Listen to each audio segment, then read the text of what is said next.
ஜபத்தோட இந்த புத்தகத்தை வாசிக்கும்படியாக அன்புடன் கேட்டுக்கொள்கிறேன். அதிகாரம் 13. நரகத்தின் வலது பாக்கம். முதல் தரிசனத்துக்கு பின் இயேசுவும் நானும் நரகத்தின் வேறொரு பகுதிக்கு சென்றோம். இயேசு என்னிடம், நீ காண்கிறவைகள் முடிவு காலத்துக்குரியவைகள் என்றார். மற்றொரு தரிசனம் என் முன் தோன்றியது. நாம் நரகத்தின் வலது பக்கத்தில் உள்ளோம் என்றார் இயேசு. நாங்கள் உயர்ந்த காய்ந்த ஒரு குன்றின் மேல் ஏறி சென்றோம். குன்றின் மேலிருந்து கீழே நோக்கிய போது வளைந்து ஓடிக்கொண்டிருந்த ஒரு ஆறை கண்டேன். அந்த தீக்குழிகள் பிசாசுகளோ தீ ஆவிகளோ இல்லை. காணக்கூடாத கரைகளின் நடுவே ஓடிக்கொண்டிருந்த பெரிய ஆறு மட்டுமே இருந்தது. ஆற்றின் கரைகள் இருளில் மறைந்திருந்தன. இயேசுவும் நானும் ஆற்றின் அருகே கடந்து சென்றபோது அது தீயினாலும் இரத்தத்தினாலும் நிறைந்திருக்க கண்டேன். இன்னமும் கூர்ந்து கவனித்த போது அநேக ஆத்துமாக்கள் ஒன்றோடு ஒன்று சங்கிலியினால் இணைக்கப்பட்டத்தக்கதாய் கண்டேன். சங்கிலிகளின் கனம் அவர்களையே தீயினால் எரிப்பிரையின் கீழே இழுத்து சென்றது. நரகத்தில் இருந்த ஆத்துமாக்கள் நரகத்தில் இருந்தன. அவர்கள் சாம்பல் நிறமான புகையிலான ஆத்துமாக்களை கொண்ட எலும்பு கூடுகளாய் இருந்தனர். ஆண்டவரே, இது என்ன என்றேன். இது அவிசுவாசிகள் அவபக்தியருடைய ஆத்துமாக்களாகும்.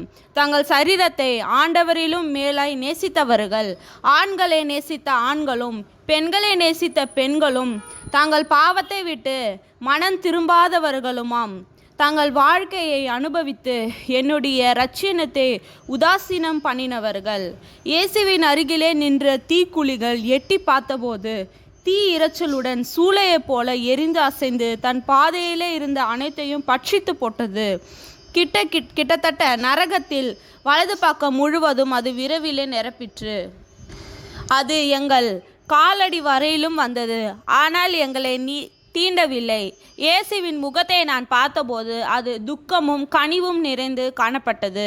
அவர்கள் மேலுள்ள அன்பு இரக்கமும் அவர் முகத்தில் தெரிந்தது. தொடர்ந்து செல்வது தாங்க முடியாததாய் காணப்பட்டதால் விரைவில் அவ்விடத்தை விட்டு செல்ல விரும்பினேன். தீயிலிருந்த ஆத்துமாக்களை மறுபடியும் பார்த்தேன். அவர்கள் தீ பிழம்பின் சிவப்பு நிறமையும் அவர்கள் எலும்புகள் கருத்து எரிந்து போனதையும் காணப்பட்டனர். அவர்கள் ஆத்துமாக்கள் வருந்தி அழுவதையும் கண்டேன். ஆண்டவர், இதுதான் அவர்களுடைய உட்பாதை. சங்கிலிகளுக்கு பின் சங்கிலியினால் அவர்கள் இணைக்கப்பட்டுள்ளனர்.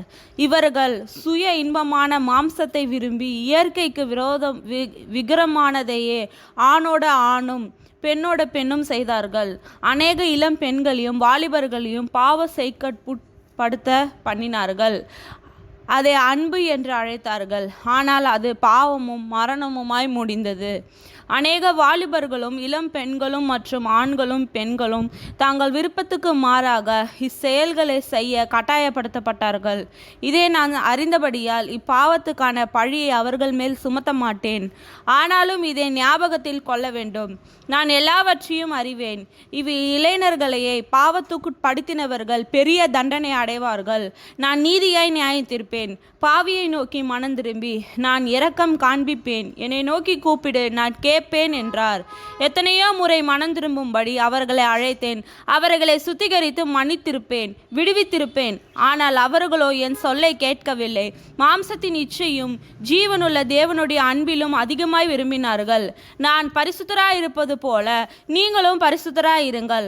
அசுத்தமானதை தொடாதிருங்கள். நான் உங்களை ஏற்றுக்கொள்வேன் என்றேன். என் இரத்தத்தை ஒவ்வொருக்காகவும் சிந்தினேன். நீச பாவியும் கூட வாழும்படி என் ஜீவனை கொடுத்தேன் என்றார். தீயாக ஓடிய ஆற்றிலே எண்ணற்ற ஆத்துமாக்கள் தீ அலைகளின் மேலும் கீழுமாக அடித்து செல்லப்பட்டன. எரியும் தீ நின்று தப்பவோ நீந்தவோ வழியே இல்லை. மனஸ்தாபத்தின் குரல்கள் பல அக்குருதி வெள்ளத்திலிருந்து கேட்டன. அருகில் இருந்த பாதையின் வழியே சென்றோம். எங்கள் எதிரில் ஒரு குன்றின் மேல் ஒரு பெரிய ஸ்திரீ உட்கார்ந்திருந்தாள். அவள் குடித்திருப்பவள் போன்று முன்னும் பின்னுமாக அசைந்து கொண்டிருந்தாள்.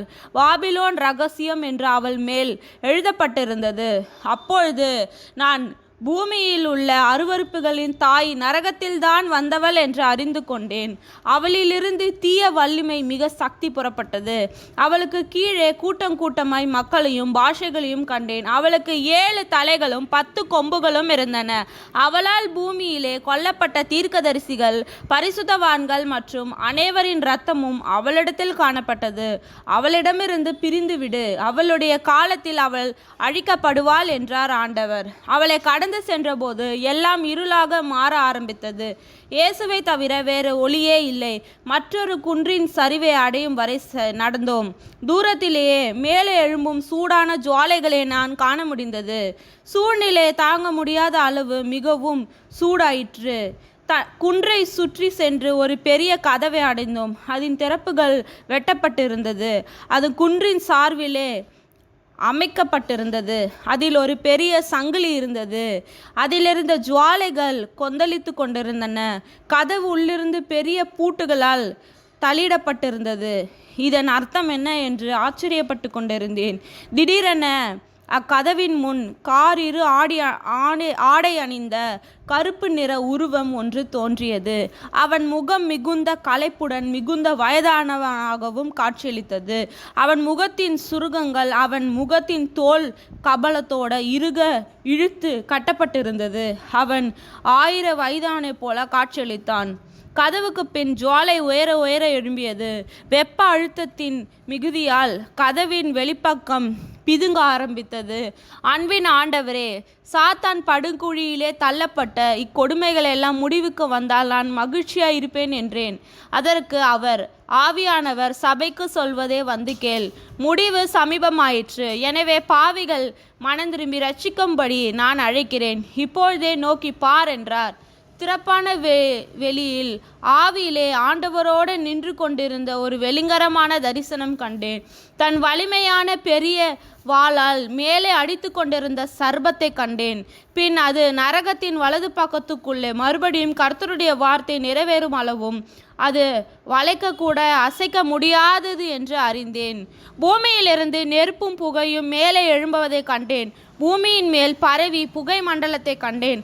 அங்கும் இங்கும் இருள் தட்டு தட்டாக பரவியது. சர்பத்தின் தலையிலே கொம்புகள் முளைக்க ஆரம்பித்தன. அவை முழு பூமியையும் மூடும் வரை பரவின. சாத்தான் சர்பத்துக்கு கட்டளை கொடுத்தான். அங்கு தீய ஆவிகளும் பிசாசுகளும் இருந்தன. அதன் பின் நரகத்தின் வலது பக்கத்திலிருந்து சர்ப்பம் புறப்பட்டு வந்தது. மிகுந்த பலத்தோடு அநேக மக்களை அடிக்கவும் காயப்படுத்தவும் அழிக்கவும் தொடங்கியது. முடிவு காலங்களிலே இது நடக்கும். இன்னும் மேலே வா என்றார் இயேசு. வாசகரே, நான் குறிப்பிட்டுள்ள பாவங்களிலே நீங்கள் எதை செய்தாலும் நிறுத்திவிட்டு உங்களை ரட்சிக்கும்படி இயேசுவை அழையுங்கள். நீங்கள் நரகத்துக்கு செல்ல தேவையில்லை. கர்த்தர் சமீபமாய் இருக்கையில் அவரை நோக்கி கூப்பிடுங்கள். அவர் உங்களை கேட்டு ரட்சிப்பார். ஆண்டவரை நோக்கி கூப்பிடுகிற எவனும் ரட்சிக்கப்படுவான்.